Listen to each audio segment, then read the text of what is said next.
Assalamualaikum warahmatullahi wabarakatuh. Perkenalkan, nama saya Muhammad Adang Alwi Kurnia. Pada kesempatan kali ini saya akan memaparkan terkait dengan laporan praktikum sistem rantai pasok. Adapun daftar isi yang akan kita paparkan pada hari ini yaitu terkait dengan makalah 1, makalah 2, dan juga flowchart.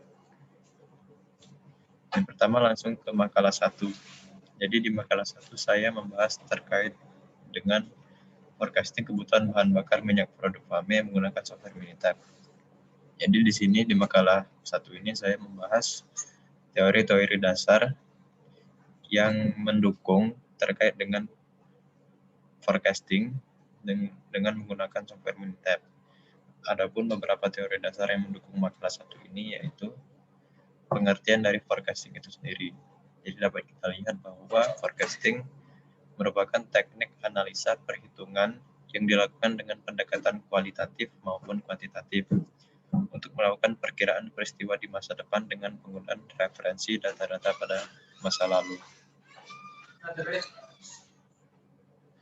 Kemudian tahapan forecasting, yaitu yang pertama kita harus mendefinisikan permasalahan-permasalahan yang sekiranya berpengaruh terhadap hasil forecasting kita.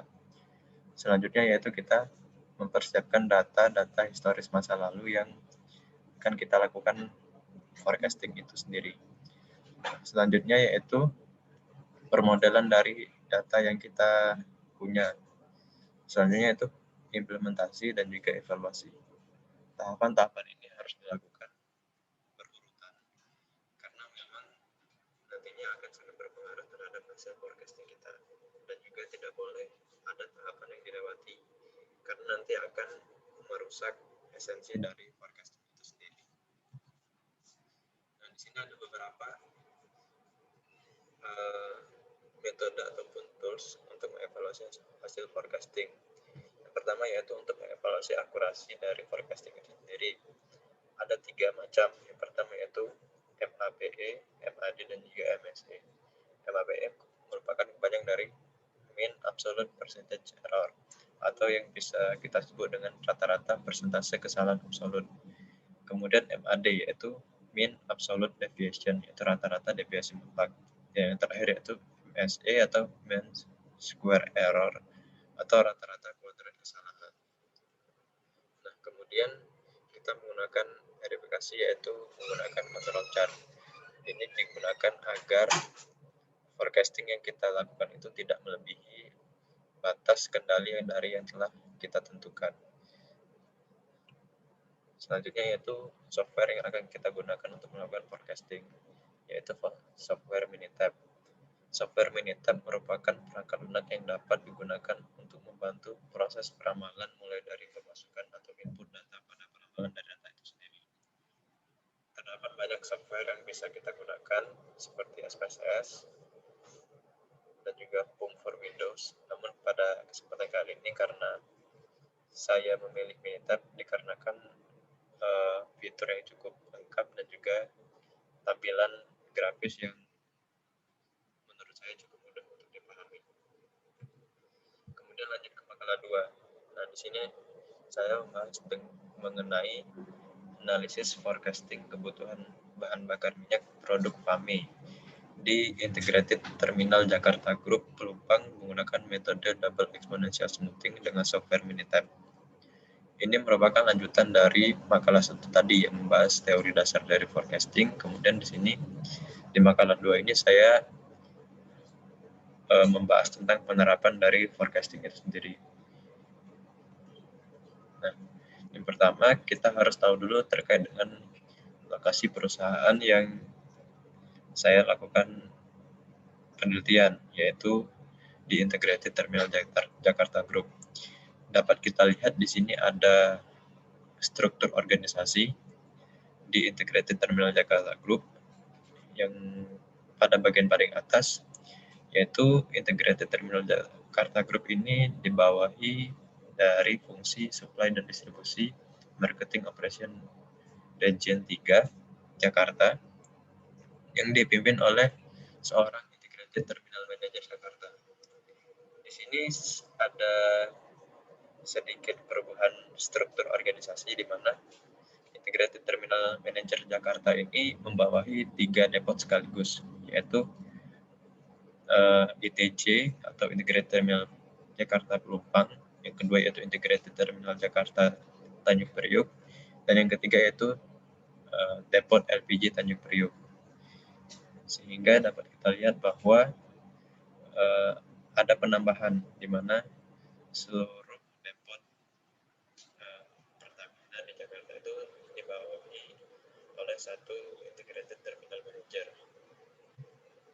Selanjutnya, seperti yang dibahas pada pertemuan-pertemuan sebelumnya, bahwa langkah-langkah untuk melakukan peramalan harus melalui beberapa tahapan.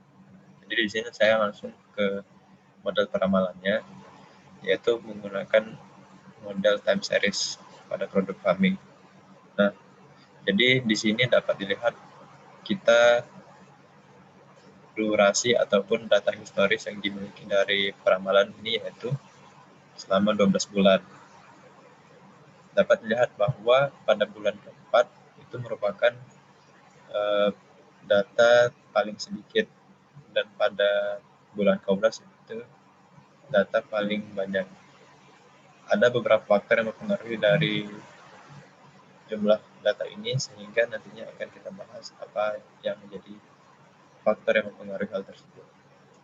Nah, selanjutnya setelah kita melakukan permodelan, kita lakukan peramalan. Ada beberapa metode yang saya ambil, namun di presentasi ini saya langsung menunjukkan metode peramalan yang kiranya akan saya pilih berdasarkan tingkat akurasinya. Dapat dilihat bahwa data yang grafik berwarna hijau itu merupakan hasil forecast, yang berwarna ungu merupakan batas atas dan batas bawah error dari forecast tersebut. Nah, dengan membandingkan akurasi peramalan komputer menurut kami, dapat kita lihat bahwa di sini metode double exponential smoothing itu merupakan metode yang paling kecil menghasilkan nilai MAP-nya, sehingga dapat dipilih produk ini ataupun metode ini untuk dijadikan dasar pelaksanaan forecasting. Berikut hasil peramalan forecasting produk kami pada bulan Januari 2020 sampai dengan bulan Juni 2020. Nah, yang terakhir yaitu mengenai flowchart. Yang pertama yaitu flowchart eksternal. Jadi di flowchart eksternal ini saya membahas ataupun dapat kita lihat beberapa aliran produk, aliran finansial, dan juga aliran informasi. Jadi dapat kita lihat yaitu pertama Integrated Terminal Jakarta Pelumpang itu mendapat supply produk kami dari impor, dari refinery unit, dan juga dari Balongan. Nah, ketiga lokasi ini menyuplai berbagai produk BBM yang nantinya akan disalurkan melalui pihak ketiga yaitu Patraniaga. Patraniaga ini akan mendistribusikan produk-produk itu ke SPBU secara konsinyasi dan juga ke industri. Proses pembayaran dari para customer ini akan dilakukan ke bank. Nantinya bank akan mengirimkan hasil pembayaran itu ke Mor 3 Jakarta. Informasi ini akan dikembalikan ke pihak Integrated Terminal Jakarta Pelumpang. Nah, selanjutnya di sini kalau misal untuk pembayaran dari proses import itu melalui Integrated Supply Chain Pertamina. Yang selanjutnya yaitu flowchart internal. Nah, di flowchart internal ini akan membahas cukup spesifik terkait dengan beberapa divisi yang ada di Integrated Terminal Jakarta Pelumpang. Jadi yang sama seperti yang awal tadi, ada supply dari fuel terminal Balongan dan juga refinery atau impor. Nah, yang pertama sebelum diterima di tangki timbun, kita akan melihat atau mengecek kualitas dan kuantitas dari produk itu sendiri, apakah bisa diterima. Apabila sudah bisa diterima, maka akan disalurkan ke tangki timbun. Selanjutnya,